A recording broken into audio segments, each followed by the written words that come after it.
Dear friends, Namaste. In the past few weeks, we have been seeing on TV and social media reports on Karnataka's wonder boy, self-proclaimed Drone Pratap, questioning and doubting his claims regarding his research and development of drones and many of his international accolades. This video I am presenting has multiple purposes. First, it helps those investigating Pratap to quickly get up to speed with regard to some technical basics of a drone beyond the superficial level. Second, it helps students, particularly those who have been fooled by Pratap, to know what a drone project is all about at a basic level and reset their understanding. Third, it may serve as a drone primer to Pratap should he ever decide to build a real drone. Before I jump into my narration, I would like to introduce myself. I am Tejas, studying in 2nd PUC. Just a small warning, this is not a comedy video on Pratap, but a video that delivers some actual basic technical information based on my experience with building drones. This technical understanding is necessary to be able to see through Pratap and his extravagant claims. What really is a drone? A drone is an unmanned aerial vehicle, or UAV for short. There are two basic classifications of drones. Remotely piloted drone, that is, piloted by someone on the ground, or autonomous drone, where the drone guides itself to a preset location with GPS technology. The name drone is derived from the male honeybee. It is not an acronym. Drone andre adu just ಒಂದು word ಅಲ್ಲ, ಅದು dynamic remotely operated navigation equipment ಅಂತ ಕರಿತೀವಿ full form. That Pratap seems to incorrectly think. A lot of people today have seen drones because it has become fashionable to use drone mounted cameras in family and public functions. Besides photography and videography, drones find increasing application in transport service, surveillance, surveying and mapping, and military operations. What is my interest in drones? Well, a few years back in school, I chose to build a drone for my Open Day Science Fest because I have been interested in man-made flying things.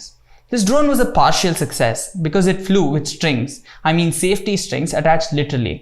I gained a lot of insight into drones with this one project, which is what I'm sharing in this video.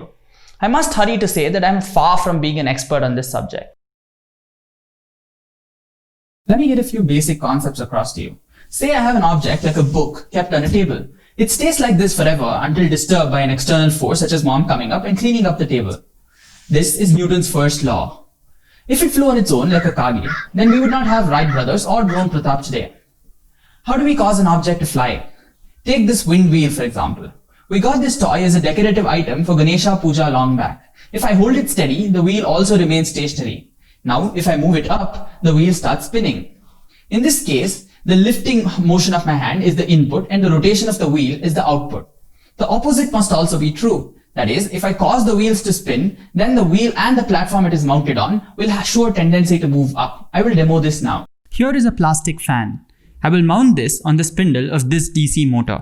If I now switch on the motor, the fan starts to spin and it shoots up. So, the fan, or to use the technical word propeller, generates what is called as thrust when it is rotated. The thrust is the force that acts along the axis of rotation, and it is this force that causes a ship to move forward or a propeller-based plane to fly forward when it is mounted with its axis horizontal. We shall see later how this thrust creates the lift of a drone. What does it take to build a drone? These are some of the components.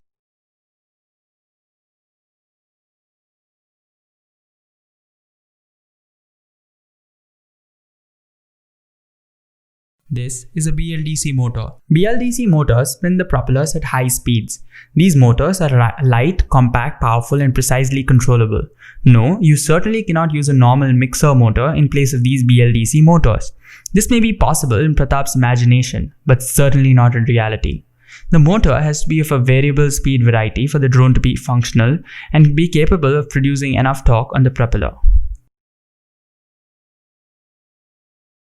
The microcontroller is the brain center of the drone. This board controls the speed of all the 4 motors as required for the movement of the drone and also maintains the stability.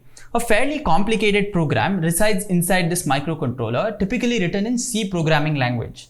Pratap, when asked a direct question about the language used for his drone, repeatedly failed to mention any language. I must bring to Pratap's attention that a little bit of Python language is absolutely insufficient to develop original drone software. Most drone builders, such as myself, use open source software which others have written. The parts used to build a drone are specialty components. These can only be bought fresh or repurposed from other drone projects. You can't build a drone from components such as capacitors and resistors from a TV motherboard and such. Pratap claims that he has got 60% of his drone parts from harvesting e-waste. This most certainly cannot be true.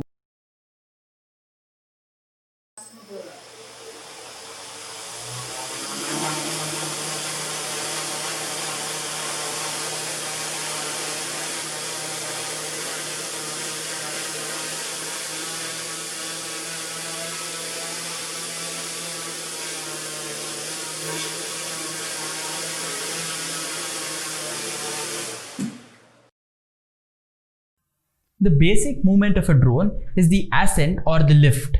This happens when all the motors are energized and spin at such a speed that the total thrust force generated is more than equal to the total weight of the drone, which is about 1.5 kilograms in my case. When I throttle down the speeds, the thrust will decrease and the drone will descend. This is easy to understand. An elementary principle known as conservation of angular momentum requires that the two propellers on a diagonal spin in a counterclockwise direction and the other two to spin in a clockwise direction to prevent the drone from spinning unwantedly. Appreciation of this basic principle is necessary at the very start of a drone project and before even procuring any of the propellers and motors and other components. I typed 88 times try ಮಾಡಬೇಕಾದ್ರೆ ಒಂದು ಮರಕ್ಕೋ crash ಆಯ್ತು, ಇನ್ನೊಂದು ಗಿಡಕ್ಕೋ crash ಮಾಡ್ಕೊಂಡು ಹೋಗ್ತಾ ಇದೆ ಇದನ್ನೇ. But at last one day ನನಗೊಂದು ಅರ್ಥ ಆಯ್ತು ಡ್ರೋನ್ ಹೆಂಗ್ ಟೇಕ್ ಆಫ್ ಆಗುತ್ತೆ ಅಂತ. ಹೇಗೆ ಒಂದು ಕ್ಲಾಕ್ ವೈಸ್ ಡೈರೆಕ್ಷನ್ ಅಲ್ಲಿ ತಿರುಗಬೇಕು, ಇನ್ನೊಂದು ಆಂಟಿ ಕ್ಲಾಕ್ ವೈಸ್, ಇನ್ನೊಂದು ಕ್ಲಾಕ್ ವೈಸ್, ಇನ್ನೊಂದು ಆಂಟಿ ಕ್ಲಾಕ್ ವೈಸ್, ಹಿಂಗಾದ್ರೆ ಮಾತ್ರ ಥ್ರಸ್ಟ್ ಡೆವಲಪ್ ಆಗುತ್ತೆ ಅಂತ ನಂಗೆ ಗೊತ್ತಾಯ್ತು. This clearly establishes that Pratap lacks basic minimal understanding of a scientific approach, or he's simply spinning a story of having built drones. Even though I bought the cheapest components I could find, I spent about 10,000 rupees on this project. Pratap says he built 88 drones before his first success, and even assuming that he repeatedly used the same parts, he must have spent several lakhs. How could the son of a poor village farmer ಬಡತನದಲ್ಲೇ ನಾನು ಹುಟ್ಟಿದ್ದು, ನನ್ನ ತಂದೆ ಕೂಡ ಒಬ್ಬ ರೈತರು, ನಮ್ಮ ತಾಯಿ ಕೂಡ ಅವರಿಗೆ ಸಹಾಯ ಮಾಡಿ ಇನ್ನೊಬ್ಬರು, as claimed by himself, spent this kind of money during an early effort when he had no drone to show and hoodwink potential sponsors? No spend, no drone. His claim seems to be a fictitious story.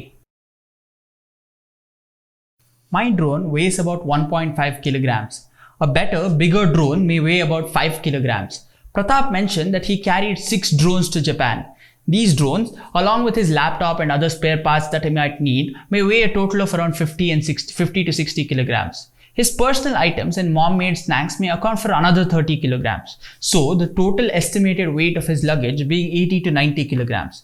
Land ಆದಾಗ ನಂಗೆ ಗೊತ್ತಾಯ್ತು ಆ 360 kg ನಾನು ಒಬ್ಬನೇ ಎತ್ಕೊಂಡು ಹೋಗ್ಬೇಕು exhibition ಸೆಂಟರ್ಗೆ. I need to cross 11 to 12 railway stations ಅಂತ ಗೊತ್ತಾಯ್ತು. What really did he carry in his luggage for 360 kilograms? And why would he need 6 drones? One would think carrying 1 or 2 drones with some spare parts is sufficient. Something seems fishy here.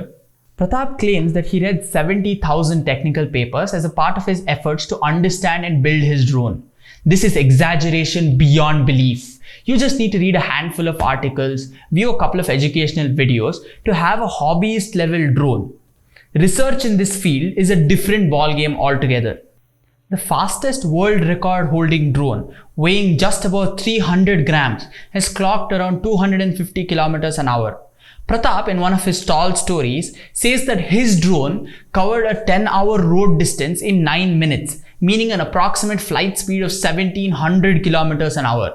Pratap seems to be all set for one more fake award. Maybe he'll create a Guinness certificate soon. Let me highlight one other tendency of Pratap.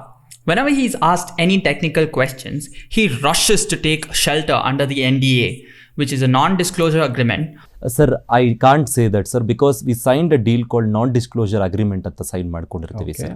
ಅದ್ರ related ನಾವು ಏನ್ ಮಾಡ್ತೀವಿ ಎತ್ ಮಾಡ್ತೀವಿ ಅಂದ್ಬಿಟ್ಟು ನಾವು ಎಲ್ಲೂ ಹೇಳಕ್ಕಾಗಲ್ಲ sir. Or he mentions that he will publish his research papers in the future, thereby evading the questions.